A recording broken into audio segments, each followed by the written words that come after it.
Welcome, everyone, to episode 22 of The One New Man. I am here with my good buddy, John Myers of The Israel Story.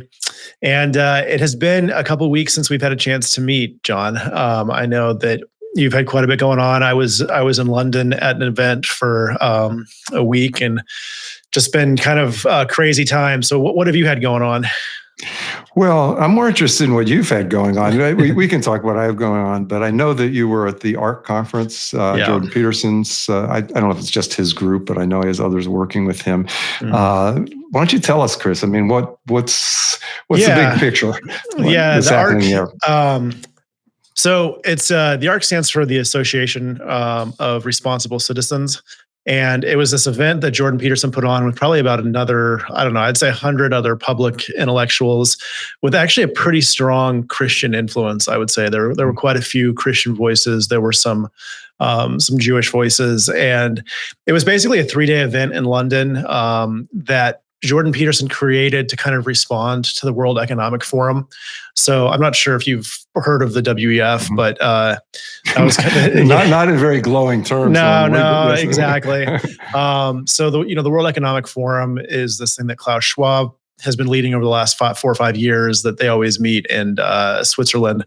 And Jordan Peterson just thought, we on the conservative side should be doing something that brings public intellectuals together and people that are just concerned about the direction that the West is going.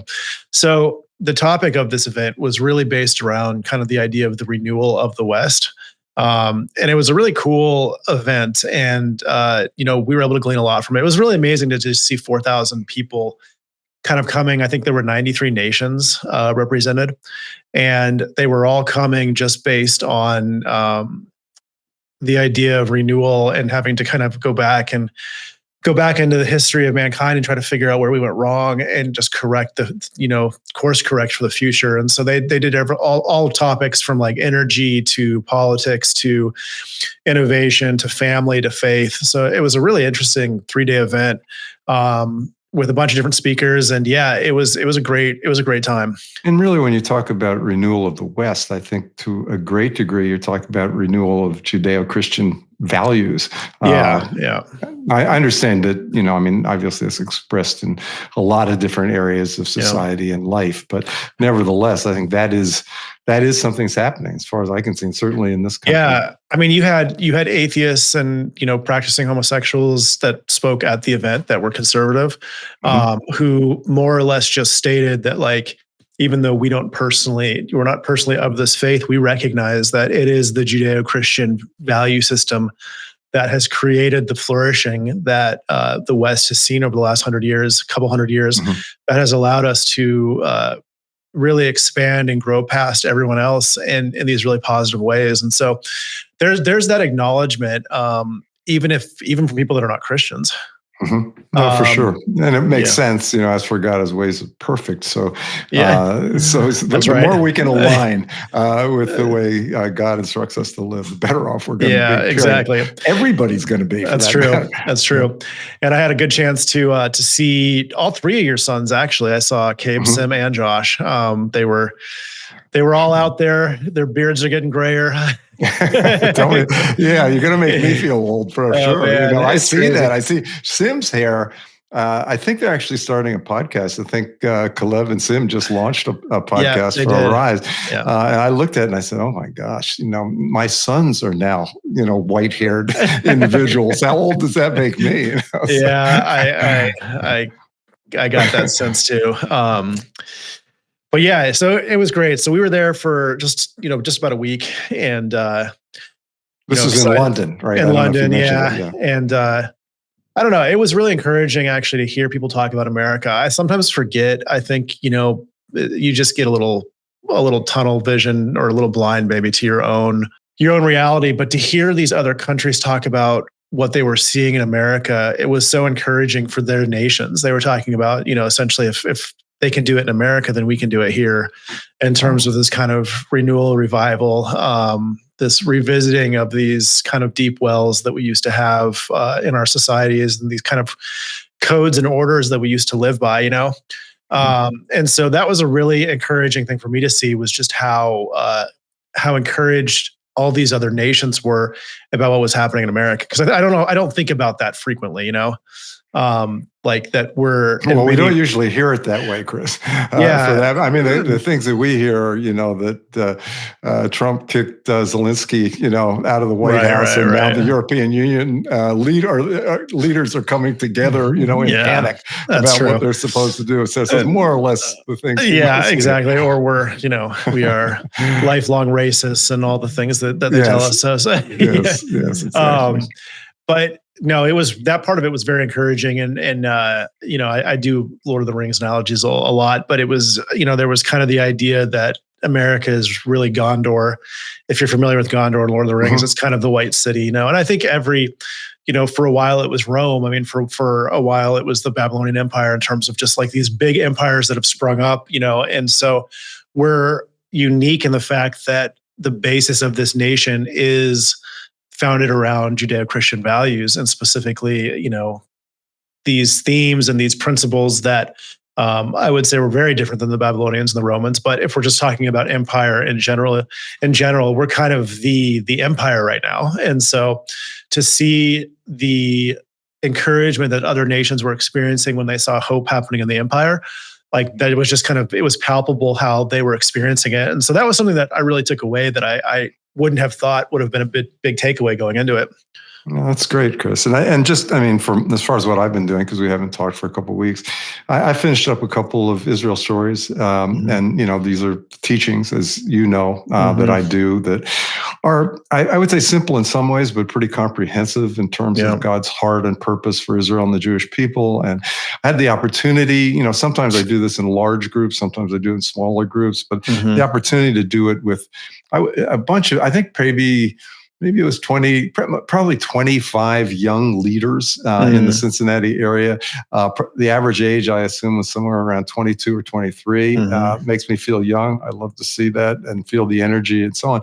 But it's so critical because, as you and I both know, the support for Israel, understanding of God's heart for Israel, what He's doing there, and so on, that has declined so greatly in those under 30 years old in the evangelical community, that to be able to speak into the lives and hearts of young leaders, to me, that's one of the things I live for. So very grateful for that. That's awesome, John. That's very cool. Yeah, I'm very excited to hear that those new things have started for you.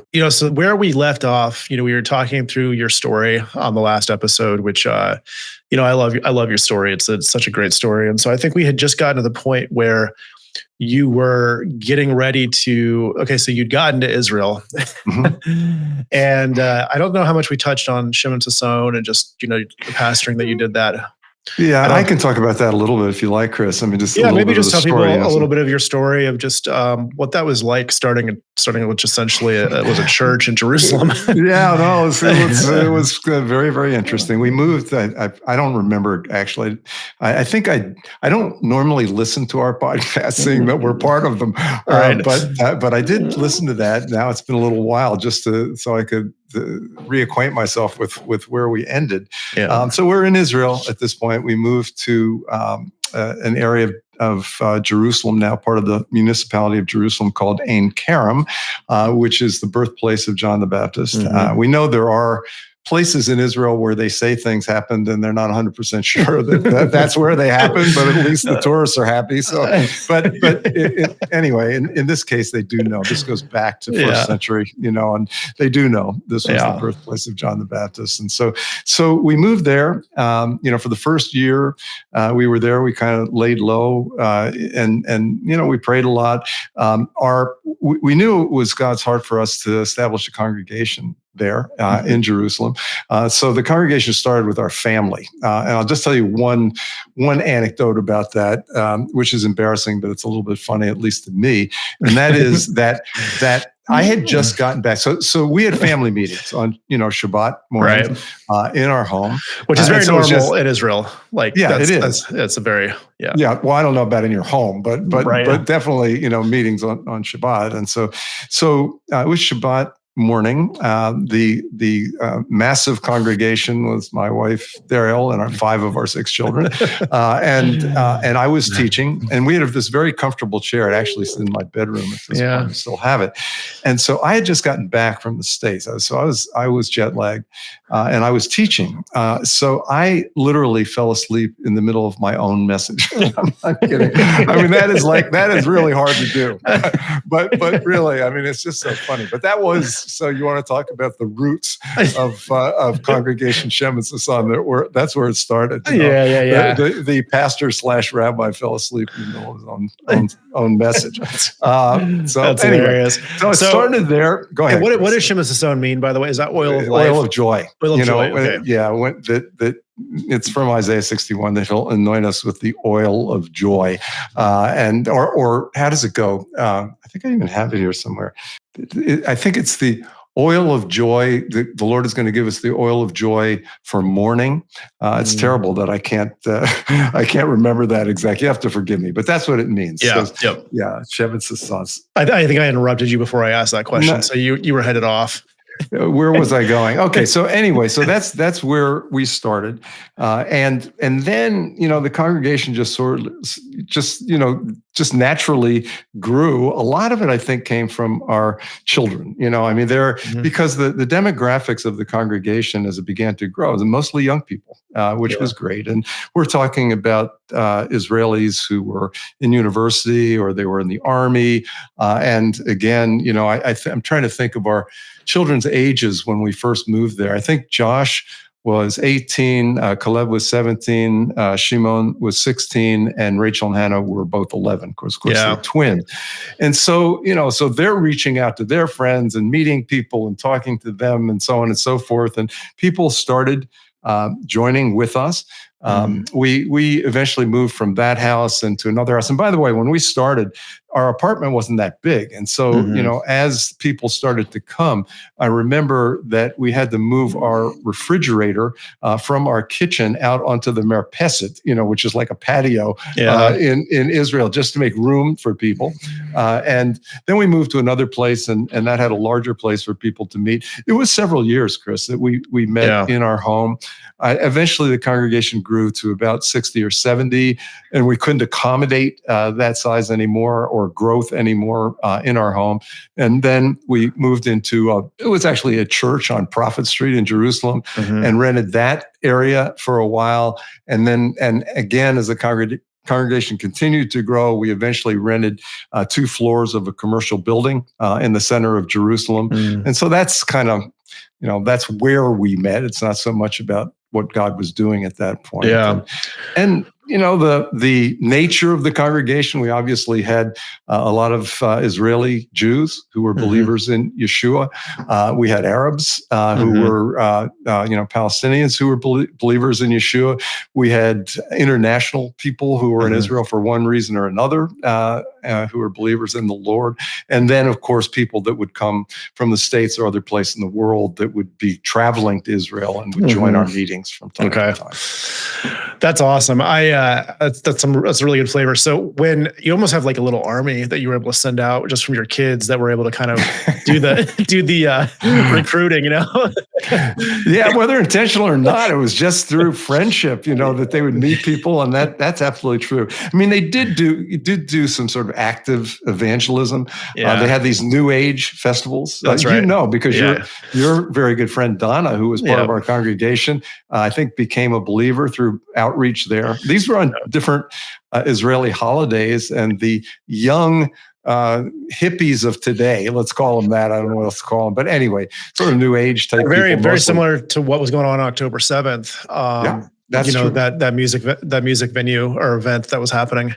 100%. And so they would come together more or less to party. A lot of things were going on, but the Messianic Jews would go there and they would have a tent. This is usually on the beach someplace, and they would be preaching the gospel, and praying for people. And I think even Yaron, who you also know, I think I don't know if it was through that he was reached with the gospel. I think that's also true. But anyway, I don't know if I remember his story exactly as it is. Yeah. Well, okay. So tell me this. I got a couple questions about this time. So, how many congregations were in Jerusalem at the time? I mean, this is not like the Bible Belt of the South, where there's there's a congregation every.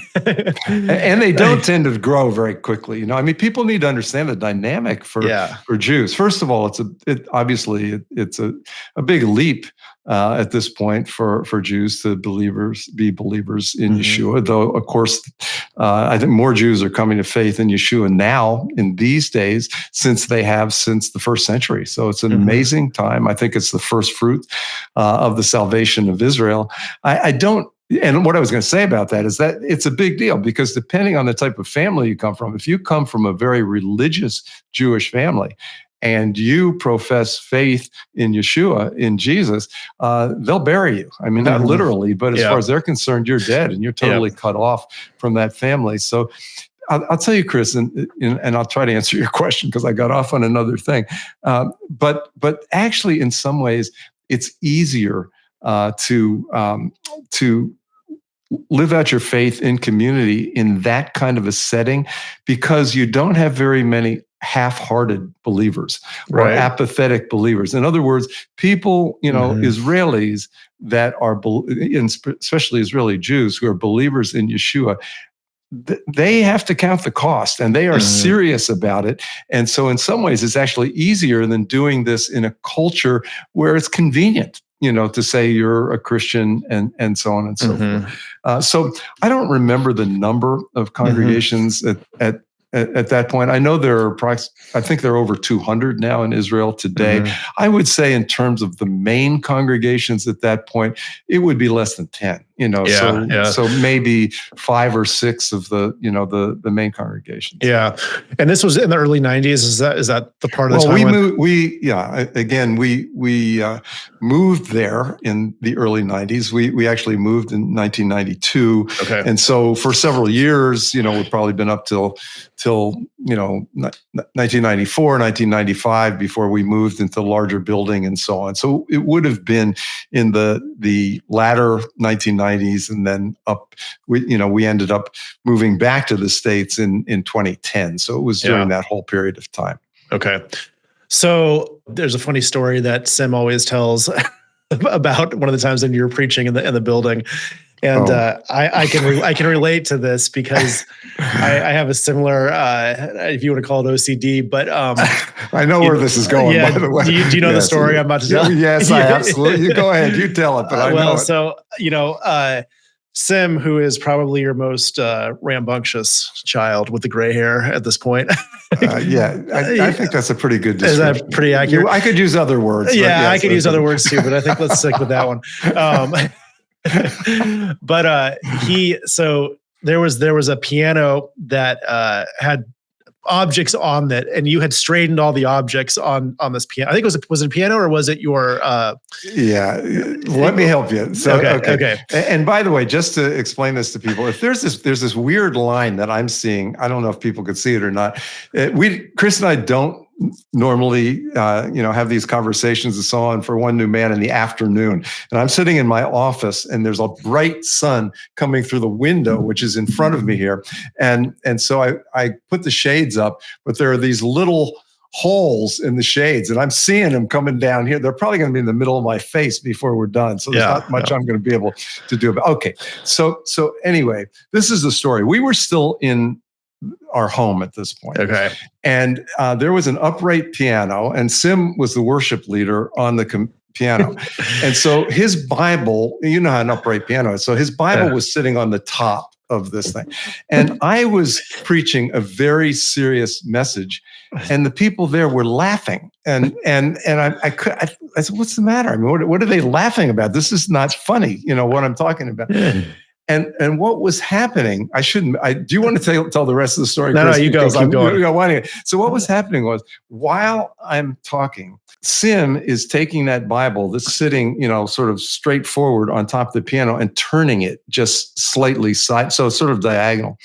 And I walk back and forth when I talk, when I'm teaching or whatever. And every time I'd walk over in that area, I would, without thinking about it, straighten the Bible and put it so it wasn't, it wasn't diagonal, it was straight.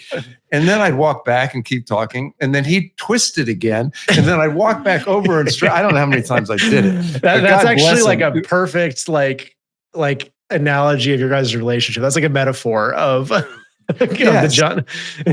Of the John and Sim, and Shimon relationship forever, 100%. I mean, I don't know what he's doing now, but it's probably akin to that. But that was my son, the worship leader, in the congregation. So. Man, it's so good. So, okay, so you pastor through this, and then is it 2008, 2009 that you guys end up leaving Israel? Do you want to talk a little bit about that? Yeah, it was 2010. And the other thing I'd say before we get off the congregation, because those were wonderful years. Mm-hmm. Our son Kalev's wife, Shelly, she was our worship leader. She was a tremendous worship leader, and it was one of the things that was very important in the congregation. We loved praise and worship. And it's funny, this is, again, people that know Jerusalem. Jerusalem is a really great place to visit, for believers and for anybody really to visit. And I encourage people to do that.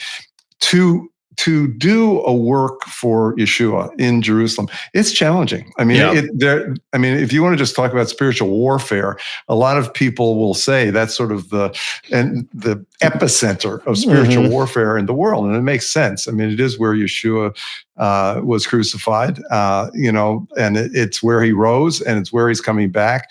And so obviously there is a lot of warfare there, and you can feel it in the air. I mean, literally, if you're sort of sensitive to what's happening in the spiritual realm, you can be in Jerusalem and drive out of Jerusalem a ways and feel that lift. I don't know if it's like that today. I haven't been there for a little while, but anyway, so a lot of times in our meeting, Shelley, again, was a tremendous praise and worship leader. We know that the scripture says God inhabits the praises of his people. And so when we began our meetings, a lot of times it was almost, it's a funny way of saying, it's almost like militant praise, that you would just press into the presence of the Lord.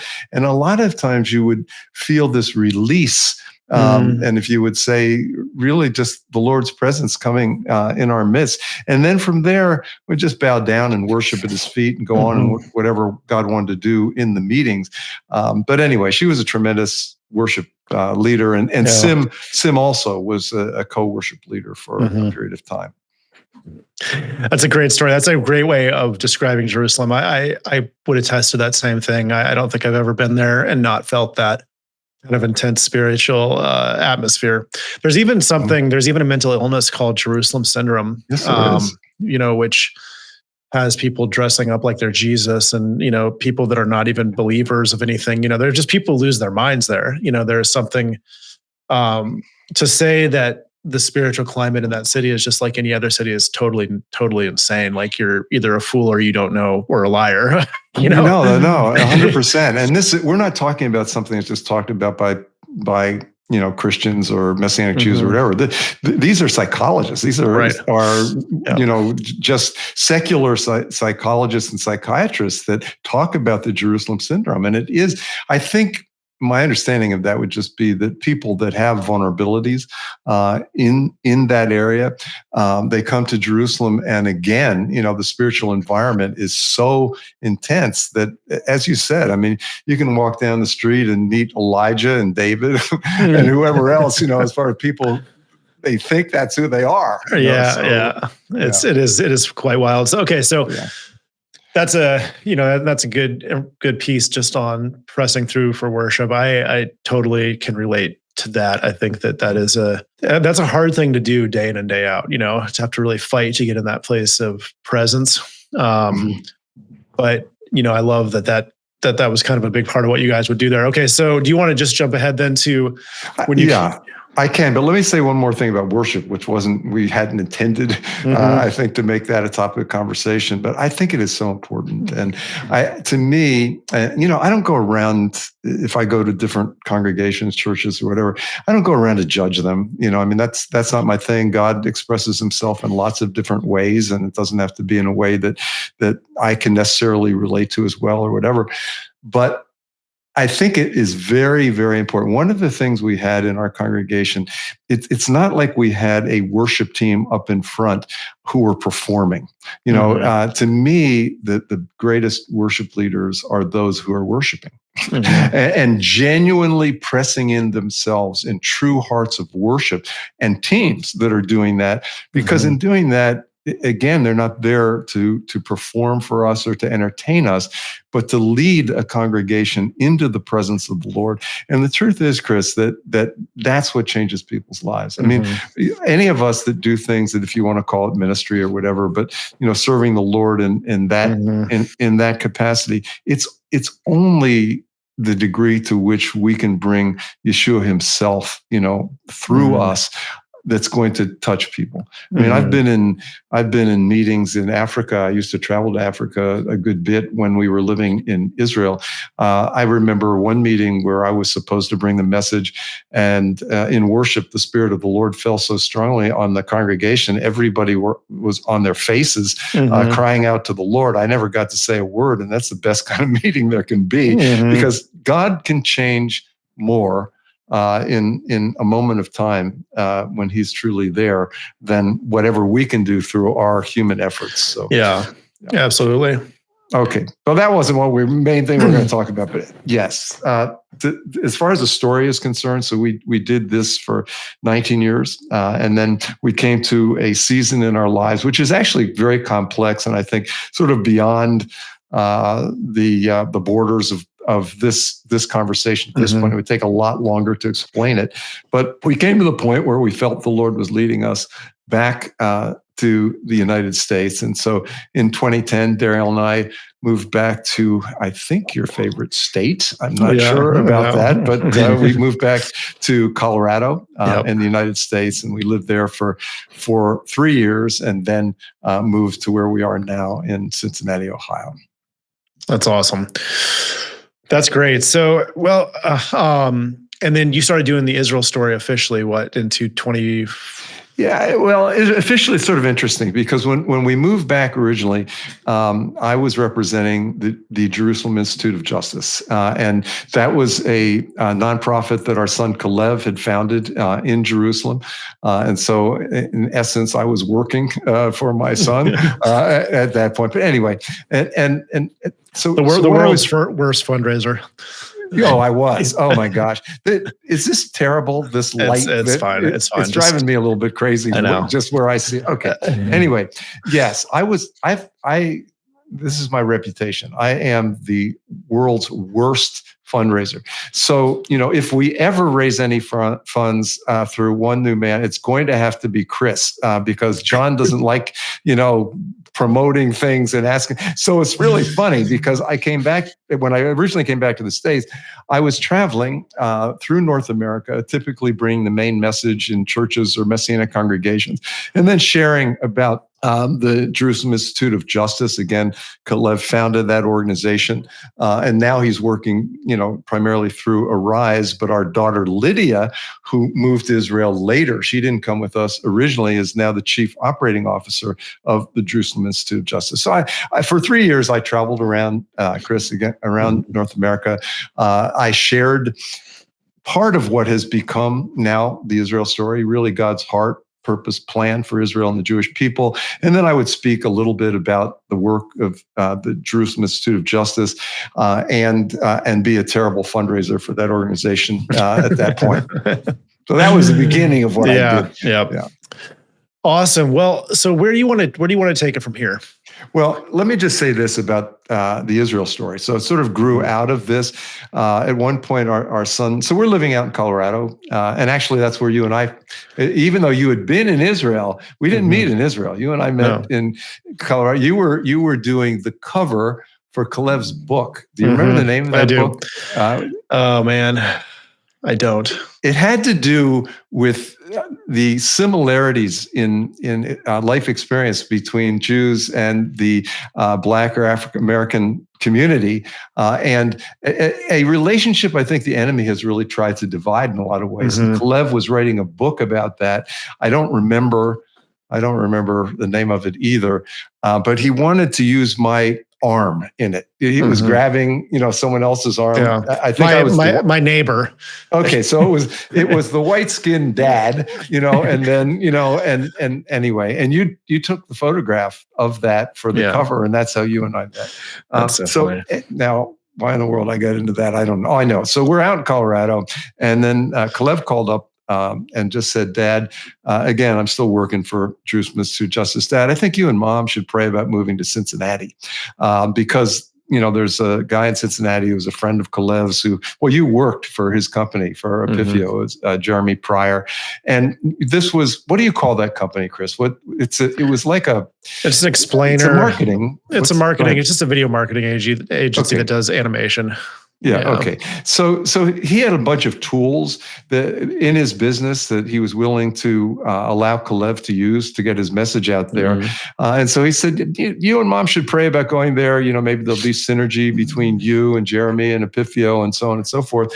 And so we prayed about it and we felt God said go. So we came to Cincinnati. The only thing I knew about was the Bengals and the Reds. And other than that, I knew nothing about Cincinnati. Right. But we came here.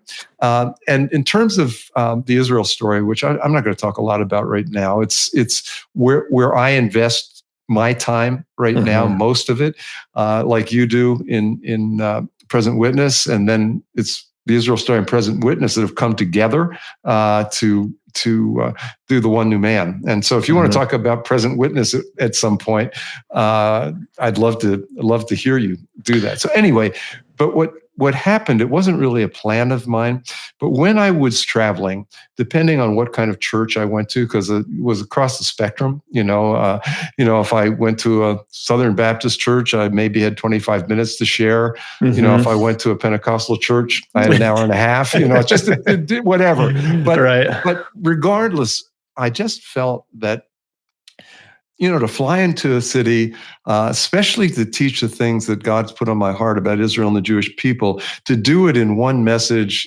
they go home and have whatever they have for lunch and watch the football game or whatever. I get on a plane, fly out of there. I didn't feel it was sufficient to share what I felt was important to God in a way that really could be transformative in people's lives. And so I began putting a series of messages together.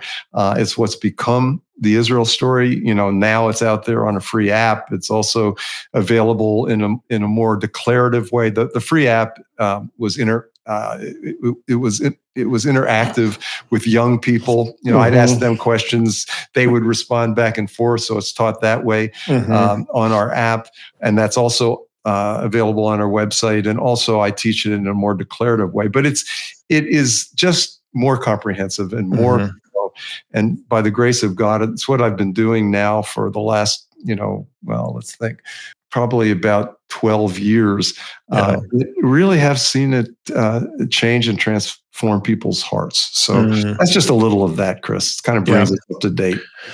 That's awesome. Yeah, I think it's one of the best tools that can be used to bridge someone over to the topic of Israel.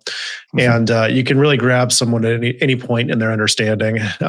You've made it very accessible for someone who might not understand all the terminology or understand really conceptually what's happening. But you also go deep enough that you can really interact with some of the,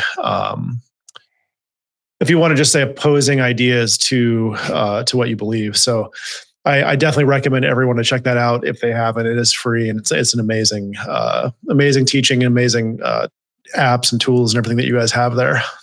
And really, Chris takes it further, and this is, I know it's something he's going to continue to do, but Chris is engaged in a deeper theological way with a lot of these issues, and really studied how Christians, throughout the centuries and even millennia have related to this topic. And I think Chris, again, can reach people that the Israel story would not necessarily reach, that are more in that vein, and have been to seminary and so on. So I respect that a lot, and Chris is challenging for me. I learn a lot of new things, just in interaction with Chris, and he's doing that. He's kind of given a little plug for the Israel story, but he's doing that through Present Witness. He's written articles there. I'm sure Chris is going to write many books before he's done. His articles are like books for me. I mean, he sends me these articles and he says, John, take a look at this most recent article, and 24 hours later of study, I get back to him. But I mean, really, they're deep and they're great. I mean, they really are great. And because I'm more declarative in my understanding of these things, Chris really does deal. I mean, if you want to call it apologetics, but he looks at the opposing views, which many Christians have held over the last 2,000 years, deals with them, states them, so they're clearly understood. This is why some people don't believe in the things we're sharing, and then shares what he considers to be truth about those issues. So if you're interested in that, check Chris out, and I'm sure he's going to have a lot more out there as he goes. Yeah, I'm actually working. I'm getting ready to start writing a book. I've got the outline relatively fleshed out, I think, and I'll probably start writing at the end of April, awesome. Is what I'm shooting for. But it's going to be really accessible. It's not going to be like a theological piece. Like I want it to be kind of for the every man, every woman, audience. So, but it is going to deal with a lot of these issues in more of a conversational, and I'll just say cultural way. Mm-hmm.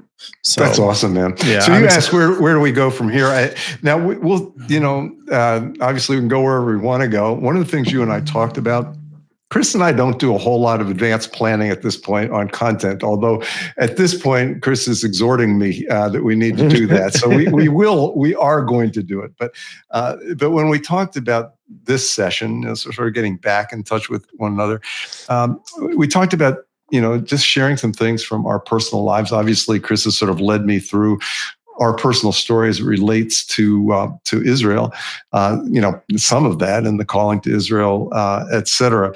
But the other thing that we want to do that we've shared about is, look, a focus of what we're doing here is certainly going to be on Israel and the Jewish people. That is going to be the primary focus of our communication, obviously biblically, but also, current things that are taking place there, interviews with people that are involved in what God is doing in Israel, whether they're in this country or whether they're in Israel or elsewhere. All of those things will be involved. But also, Chris and I are just two guys, and we've been walking with the Lord for a while. For me, 53 years. Chris, for you, how long has it been? Do you know? Man, I would say that's something I don't think about a lot. But when you get old, you start thinking about those things. You're too young. At least 27 years. Yeah. Okay.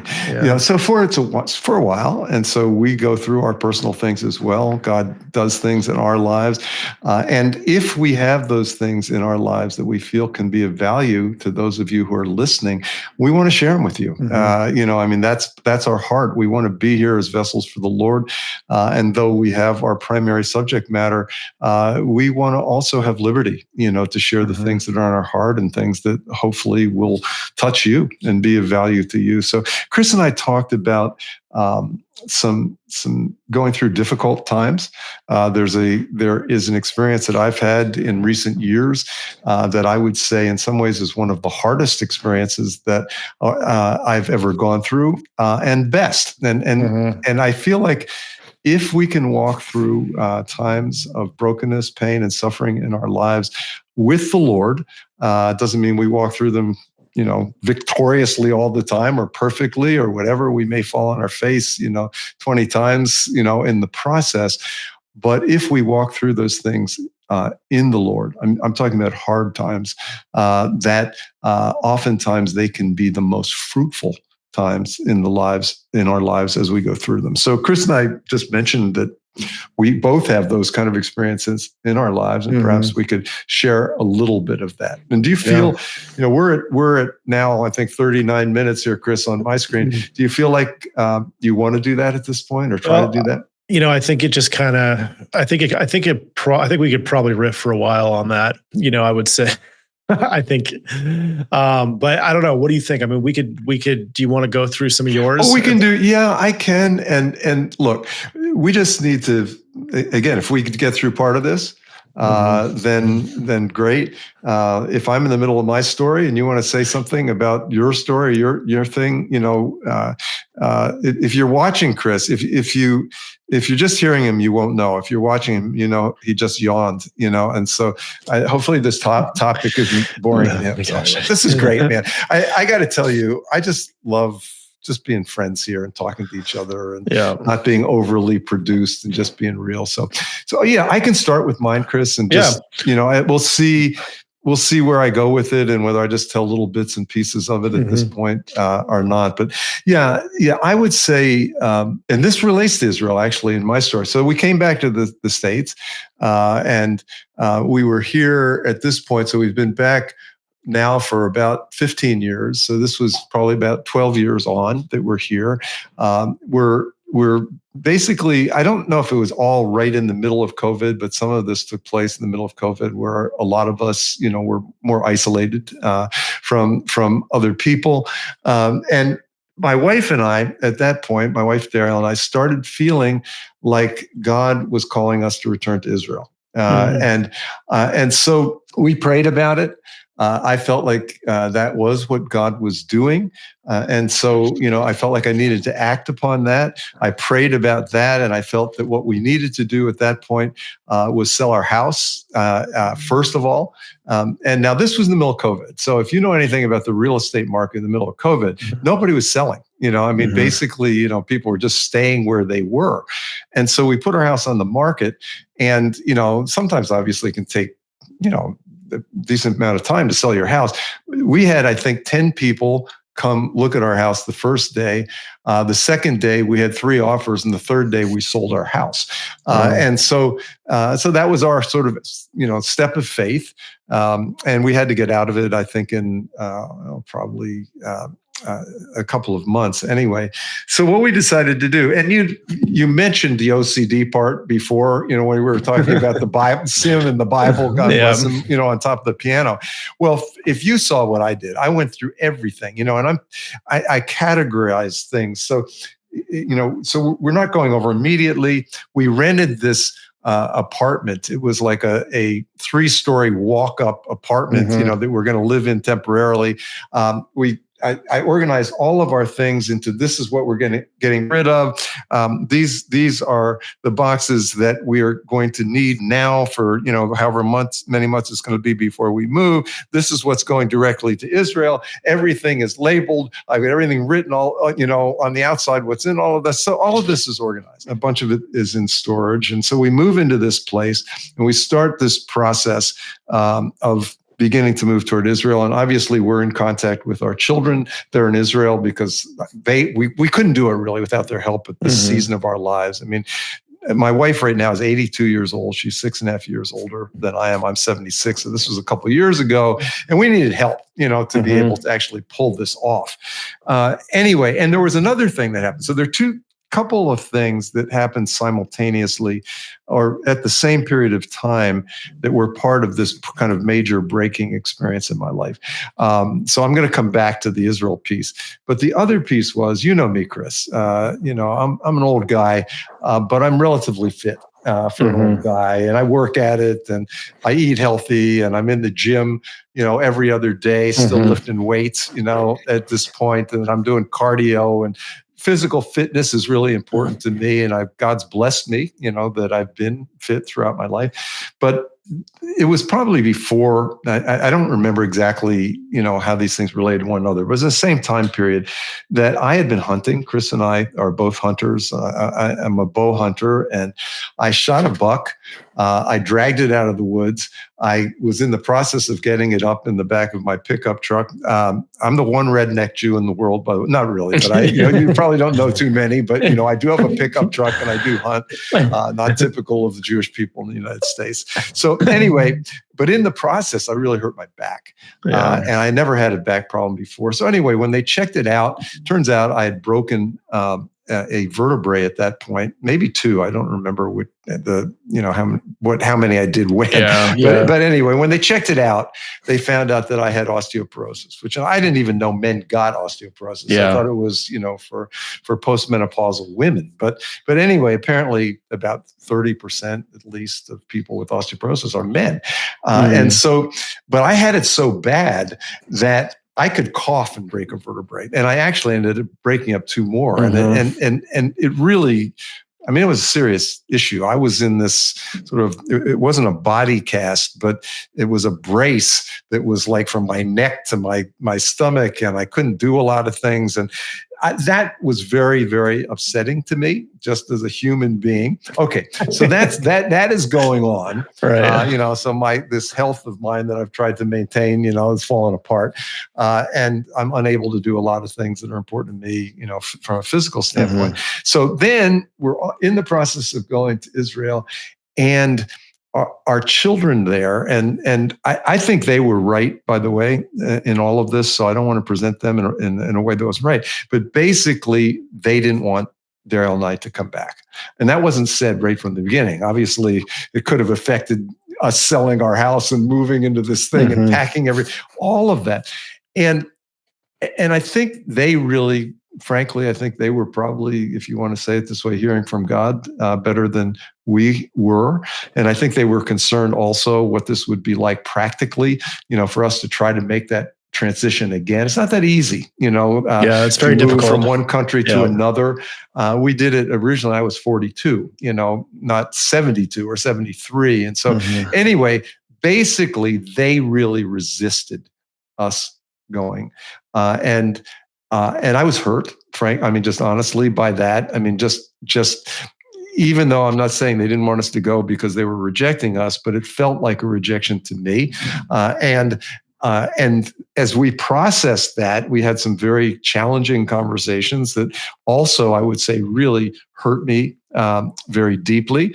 And then eventually, Daryl and I just came to the place of saying, we just decided, okay, somehow or other we missed it, and this isn't supposed to happen. And I will say this also. I think that what God is doing in the lives of our children in Israel right now is more significant than anything we would be doing there.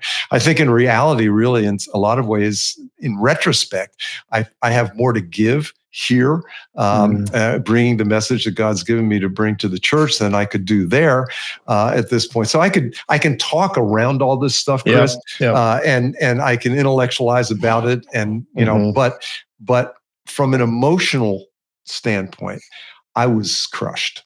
I mean, number one, I was crushed physically in a way for me. Now, please understand, I know there are probably people out there that have been dealing with cancer or any number of very serious things. And so I'm talking about things that were a big deal in my life, but I'm not comparing them to suffering of other people in any of this. But for me, there was a physical breaking.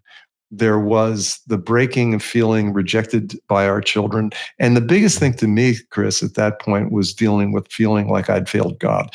Because the only way I could understand it, I've really come to peace with this now, at that point is I blew it in one of 2 ways.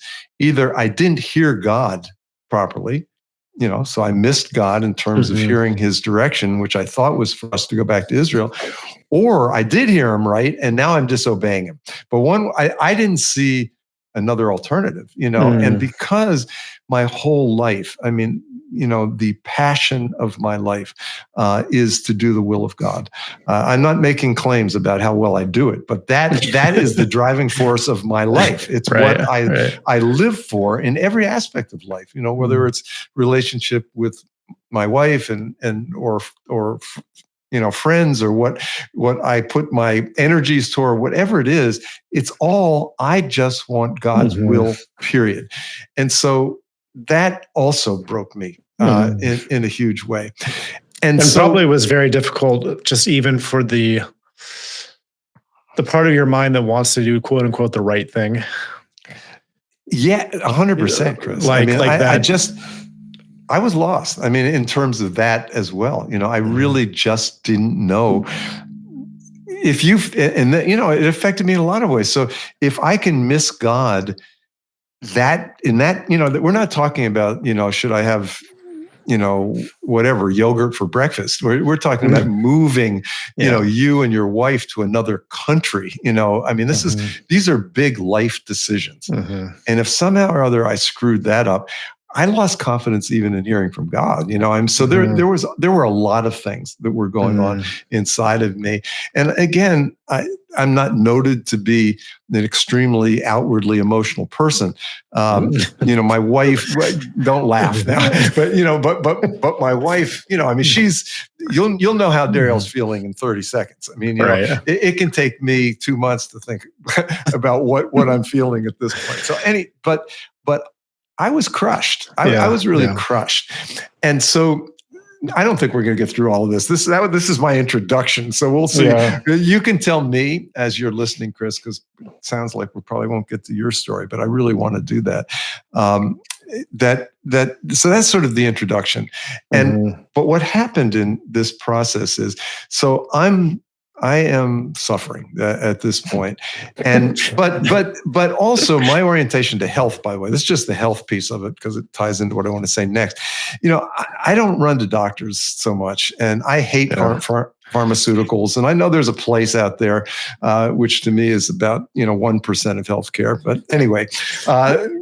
Nevertheless, I'm going to look the natural things first and supplements and this and that to deal with my physical problems. But my osteoporosis was so severe that I actually did have to pursue a medical route, which maybe we'll get into.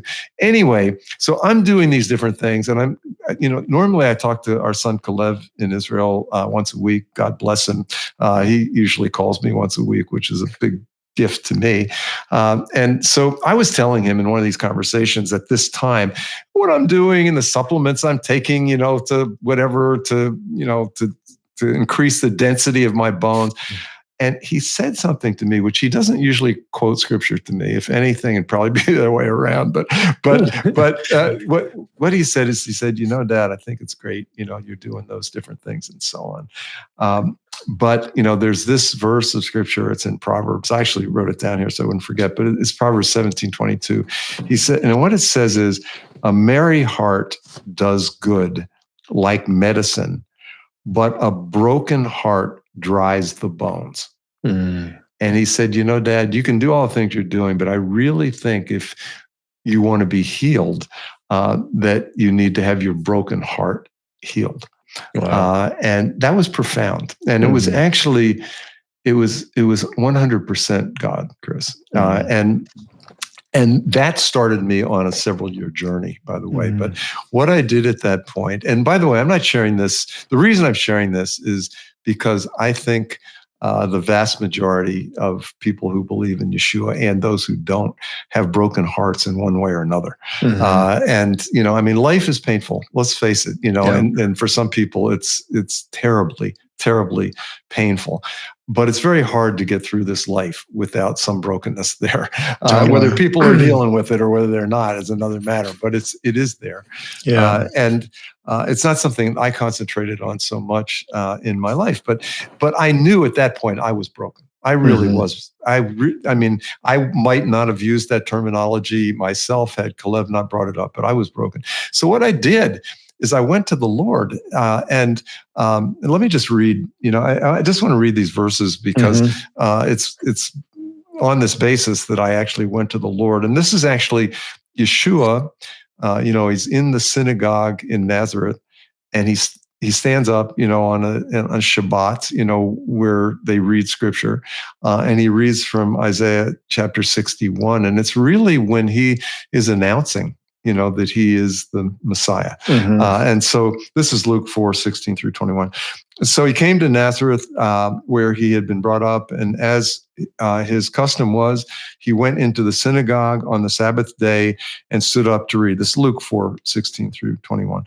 And he was handed the book of the prophet Isaiah, and when he had opened the book, he found the place where it was written, "The Spirit of the Lord is upon me, because he has anointed me to preach the gospel to the poor.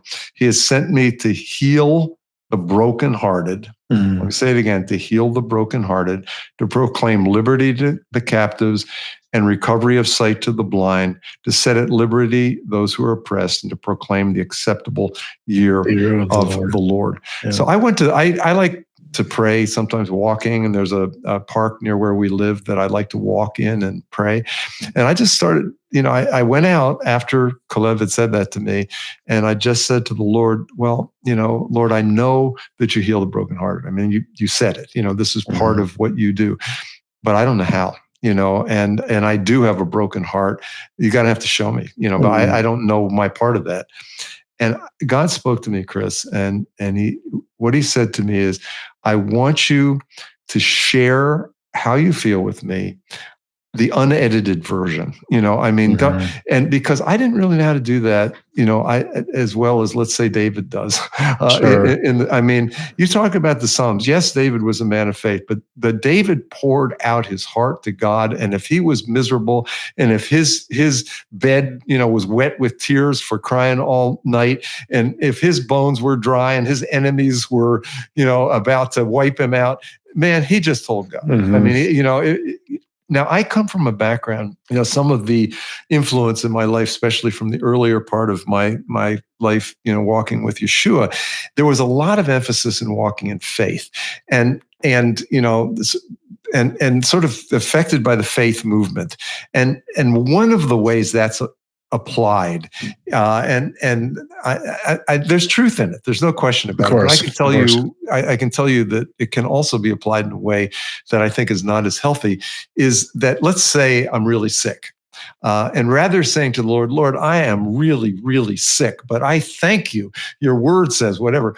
That the idea is we're not going to walk by sight. We're going to walk by faith. And so rather than saying to the Lord, I'm really sick, I'm going to say to the Lord, thank you exclusively. I thank you, Lord, that by your stripes I'm healed. Even if I'm at that point about as miserably sick in my feelings as I possibly can be.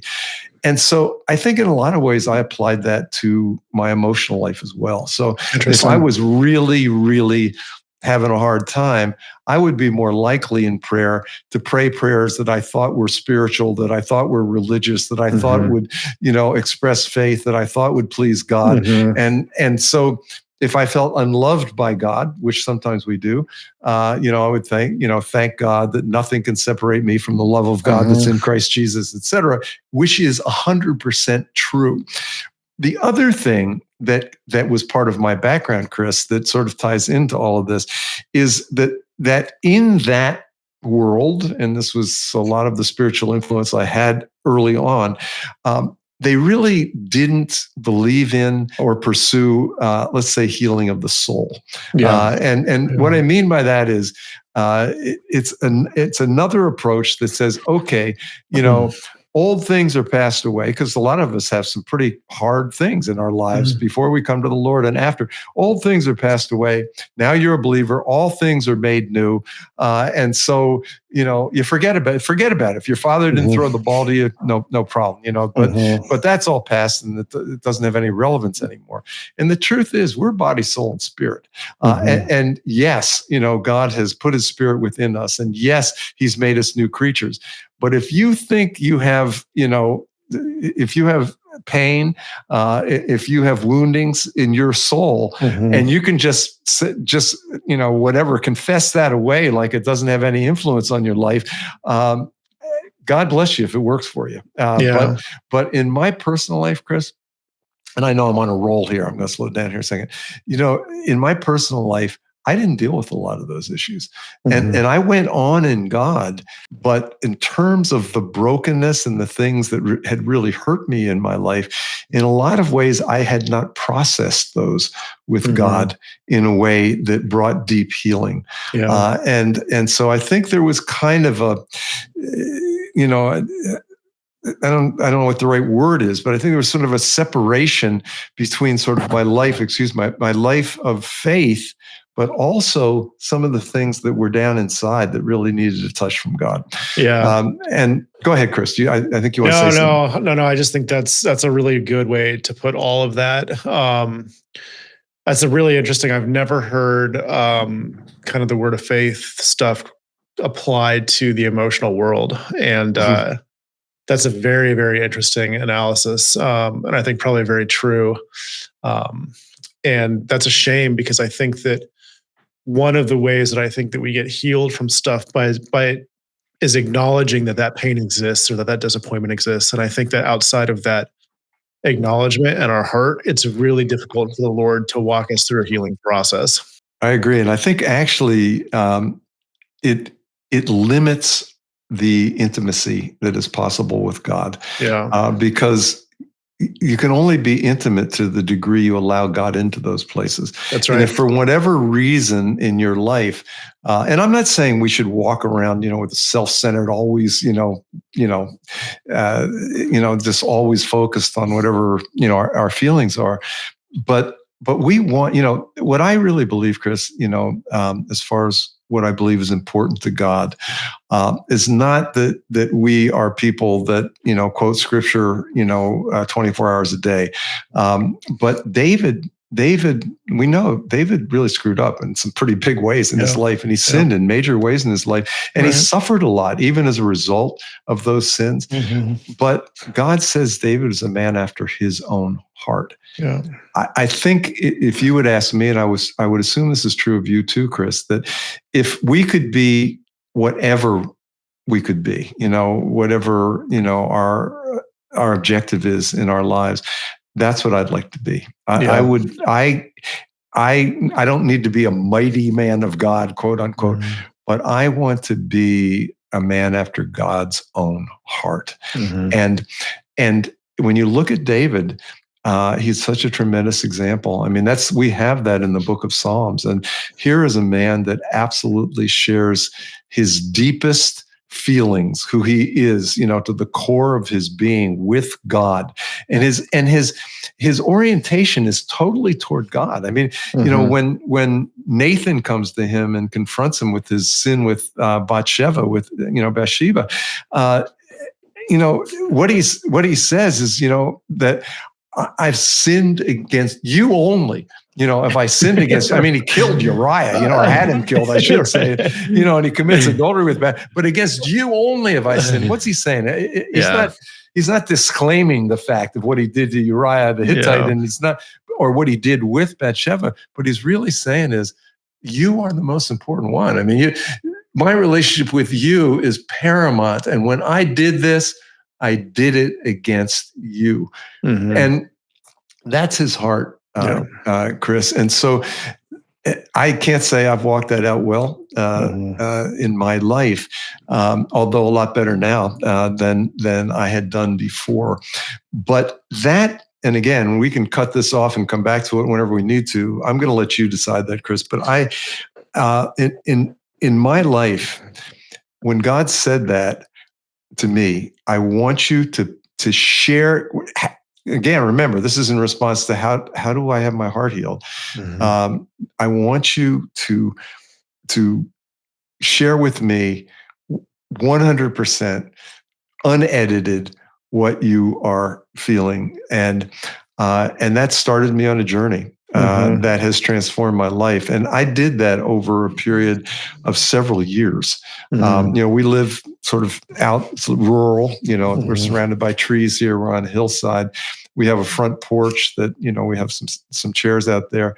And for years, a couple of years, this is now, well, it's probably started about 3 years ago. And I'm in a new phase right now. But I would say for a couple of years, I sat out on that porch, Chris, and poured my heart out to God. And it was a conversation. Now, a lot of times I write my prayers. Mm-hmm. It just, not because I think that's a better way to do it. It's just the way it works in my life right now. I was going to read something out of this. I don't know if we'll get to it today. This is what it looks like. Mm-hmm. I don't know if you can see this. Yeah. I'm gonna send that to the Cincinnati Gazette when you die. It's so funny. That's a funny thing to say. This is what I write. I know. This is why I said but I'm going to say it because other people don't know. In the front, I have manuals and manuals. These are prayer manuals. I have tons of these things because I write small too. But we've had a lot of conversations.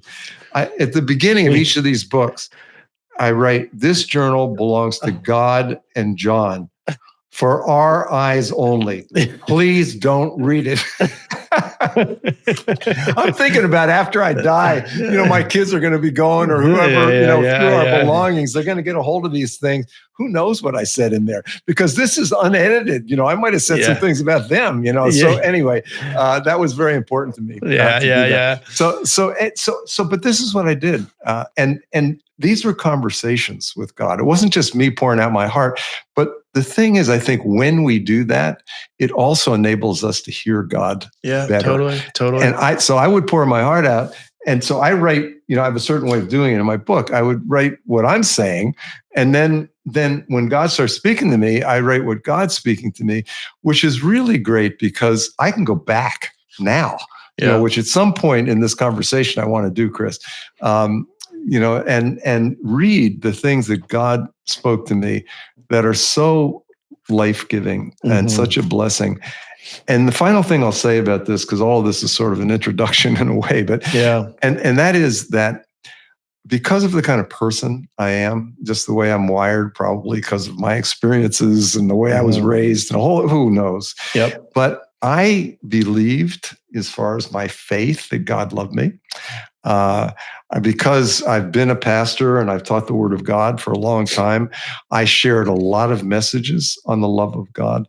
But the truth is, until I went through this process, starting at, let's say, 72, years of age, experientially, in the absolute depth of my being, I didn't know the love of God. I didn't know experientially how much God loved me. That's so powerful. I was not living in that place, Chris. And I think it's the most important thing of all in all of our lives.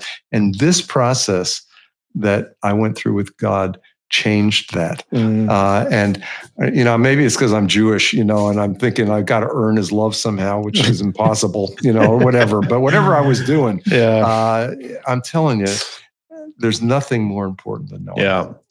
That reminds me of a verse. I think it's in Ephesians 3:16 through 19.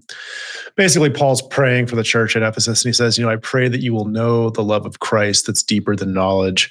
And, that has always struck me for multiple reasons. The Greek word that he uses for know there is Judeo, which is how a man knows a wife, essentially.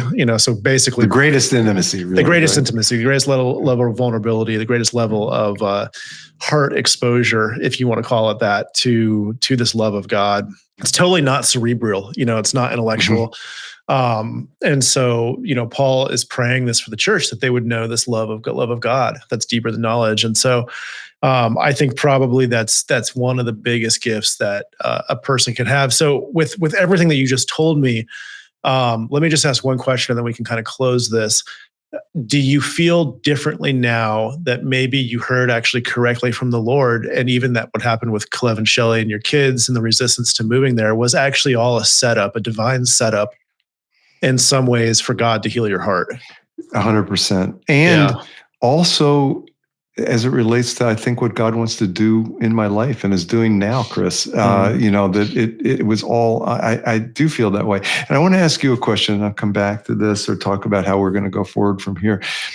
Do you, how does that work in your life, Chris? I mean, do you feel like you just quoted from Ephesians 2, I think it is, but that deep experiential love of God, is that something that you've had in your life even since you were a child? Or was it something maybe you had and lost and got back? I mean, where are you in that experience in your life? I feel like it's something that I had. And then through a series of kind of heartbreaking experiences that I went through, I think that my heart grew hard and cold. Not necessarily because I wanted that as much as just I felt like I had to do that to survive, I think, to some degree. And I think intellectually, I thought that, the ability to turn a heart on and off was kind of like a light switch. It was just real, you could just pop it on, pop it off. And you could kind of, not encase, but you could, essentially that you could kind of box off certain things that you didn't want to be exposed to, or whatever it is, that you can compartmentalize is the word I was looking for. But what I learned was that, when you turn the heart off, the heart turns off towards everything. Like it's not something that you can, it's not so fluid that you can kind of turn it on here, turn it off there. And so I think for me, I would say I'm very deep into this process of figuring out how to turn my heart back on. And I think that one of the things, I would assume your marriage, by the way, has something to do with. Oh yeah, it was right? It was a huge thing because, as difficult as this has been for me at certain points, my wife lives fully from her heart, and so she more or less. I don't want to say demands this out of our marriage, but I will say that it's a it is a demand, but it's a demand of love, if that makes sense. It's not, it's not the demand of a prison guard or whatever. But I think that, in its best form, marriage is, in Genesis, it talks about how God created man to be, or woman to be against man. And it uses that terminology against man. And so what that really means is a reflection, that women reflect men back to men, who they are and where their heart is, and the condition of who they are is in different ways. And one of the things that my marriage did was reflected back to me the brokenness of my heart. And like you, and I think this is very common for men specifically, I think that when that is revealed to us, we can do kind of one of two things. I think the first thing is that we can kind of just push that down and turn away from that call to the heart, which I think a lot of men do. They do it through sex, they do it through alcoholism, they do it through all sorts of escapism. Just different things that do the same thing, that would just allow them to escape that. And then their marriage is kind of teeter, and all sorts of bad things happen when you don't choose to go down that path, or you can choose to try to figure out how to heal that. But I think even the men that choose to go down the path of healing are often left with the question that you just asked, which is like, I'm willing to do it, but I don't know how, and I think that I think it's something that for women is much more second nature. I think just being naturally intuitive and being naturally, more comfortable and familiar with the emotional world. And I think that's often where their giftings lie, just naturally, And in some ways, I think men shouldn't be that way over too much, because what's their call in life in many ways is to, I think sometimes even protect the emotional world of women. I think that even just biologically, we make decisions totally different from women because we're not so like emotionally oriented all the time. And that's very helpful for a lot of scenarios. So, to go back to what you were saying, I don't think that this is a place that as men we need to live all the time, but we have got to figure out how to get healing in our hearts. And I think that a lot of times, I think it's a seriousness is coming under a diagnosis of cancer. Like when you come to the realization that your heart is broken and that you're turned off from things, to me, it's like, it would be the same as if someone told me that I had cancer. Like I have got to figure out a way to deal and heal from this thing, because it has the capacity and the power to totally ruin my life. So, I think that the Lord has me in a process right now that I think I've been wanting the process for the last 4 or 5 years, but I feel like I've finally had breakthrough in the last 6 months on some things. And so that's a much longer conversation. No, but I think we need to, I think, Chris, thank you just for that little bit, but I think we need to hear it. I really do feel, like I said, God's going to use, hopefully, I trust him, to use our conversations in One New Man in various ways. And like I said, a lot of the content is going to have to do with Israel and the Jewish people and what God's doing, because that's something that God's put on both of our hearts and has been part of our experience with him. But we're still we're men, and we are sons of God, and we have our walks with the Lord. And I think we need to be open to sharing out of our lives things that can be of meaning and a benefit to others. And, if you're a listener here and the only reason you're listening to Chris and I is because of just your interest in Israel, then don't listen to this. No problem. Come back when we're talking about that. It's no problem. I don't feel like everybody has to be absolutely enthralled with whatever we're talking about. But we want to give as much as we can give, Chris. And I'd like to hear, more of your story that way. And when you use just the term, because people could misunderstand it, I understand the verbiage you're using, like women are against men.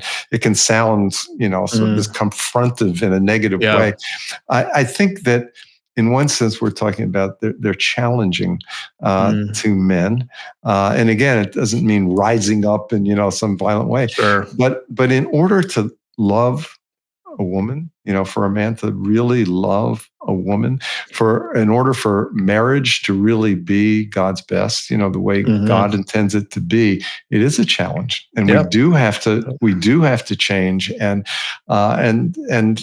so I think it's wonderful when you talked about, I don't remember the terminology used about your wife, Justice, but that's what justice, that's where justice lives. And if she's loving you wholeheartedly is another way of saying that, with a whole heart, then that's what she wants in return. She's not willing to, she's not willing, to settle for something less than that.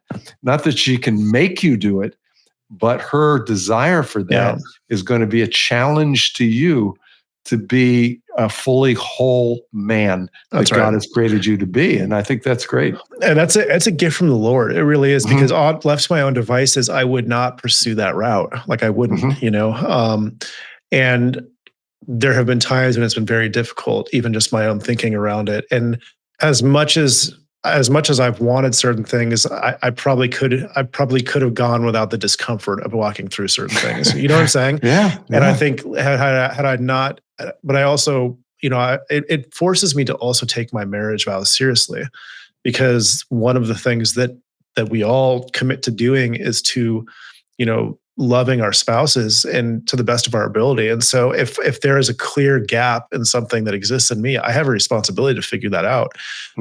If I have something that I'm doing that's hurting my marriage, that's hurting Justice's heart, that could one day hurt my sons that, I hope to have, and all of that, and daughters, whatever it is. So if I know that there is something there that I'm not tending to, that is going to, reduce the atmosphere and reduce the love and the experience of just being a witness of God in my family, then I have to deal with that. And so just to go back to that idea with, a woman being against man, I mean that in a reflective sense. Yeah. So as a mirror. So like a mirror reveals to me who I really am. My wife reveals to me who I really am. And so, the terminology it uses there to stand against and reflect back to him. So that's kind of the, one of the big themes that has been a big part. I would say that is the biggest theme in my life right now, outside of like the practical work that I'm doing, is, just the practical living life, Well, and I'll tell you, Chris, I really respect that in you, and I think it is a place that you can speak out of, and it's not like you have to be at the total end, of that story, completely, whatever you want to say, completely whole, healed, whole, and whatever. I think it's good to share in the journey, as you're on it. And so what I would say, by the way, and this is, at this stage, I want to hear more about that. I really want to hear, Chris, about your journey and more specifics about how you experienced the love of God for you, how, because of, difficult situations in your life and circumstances and events and whatever, your heart was hardened. And now it sounds like you're really in the midst of a process, and I imagine pretty well along, where, your heart is being healed, that God does heal the broken heart. I'd like to hear that part of your story. I have something I was going to share today. I think I probably won't do that. We're already about an hour and 20 minutes here. But I would just characterize my walk with the Lord, because this is how God shared it with me. It's walking. I felt like it was walking through, David walking through the valley of the shadow of death with the Lord. It is the shadow of death. It's not death, but it can feel like death when you're in that dark place. But what it says is, yea, though I walk through the valley of the shadow of death, I'll fear no evil, for thou art with me. Thy rod and thy staff, they comfort me. It's old King James, by the way. It's how I remember that. But when there's something that God wants to do in your life, you can't walk around it. You have to walk through it. Yea, though I walk through. That's one of the most important, through, and that's what you're talking about in your life, but through the valley of the shadow of death. And it's God's presence with you. It's not like God, sometimes when we go through these hard things, it's like, well, God, if you really love me, you'd get me out of here. I mean, you get rid of this circumstance, you change something so I'm not suffering so much. But God's best for us a lot of times is that we need to walk through it, not around it, with Him. And then it doesn't result, it may eventually happen, but the main thing is not the change in our circumstance. It's a change in us. And that is something that's precious, in our relationship with God. And so there was actually a conversation I wanted to share in the depth of this for me. I'm going to save that, Chris. And I really think we should pursue this, Chris. I feel like there's something very real and important here. And like I said, if you're a listener out there and it's not exactly why you've tuned into One New Man, God bless you. We're going to be talking an awful lot about God's heart for Israel and the Jewish people and what He's doing in the land and with Jewish believers and all of that. But Chris and I are friends. We love God. We want to give what God's given us to give. And so if we move into these personal areas, if they're meaningful to you, and I hope they are, then please tune in. And I hope that we can sow something that will be really meaningful between you and God and your heart. And otherwise, no problem. Check us out when we're back to our main subject matter here. Yeah, so, normal programming. Well, John, thank you so much for sharing this today. And guys, we'll have another one out. We'll go back to our normal scheduling of getting one of these out every week, hopefully. So thank you for bearing with us. And feel free to like, subscribe, share, do all the things, and we will see you next week. God bless you, and God bless you, Chris. You too, John.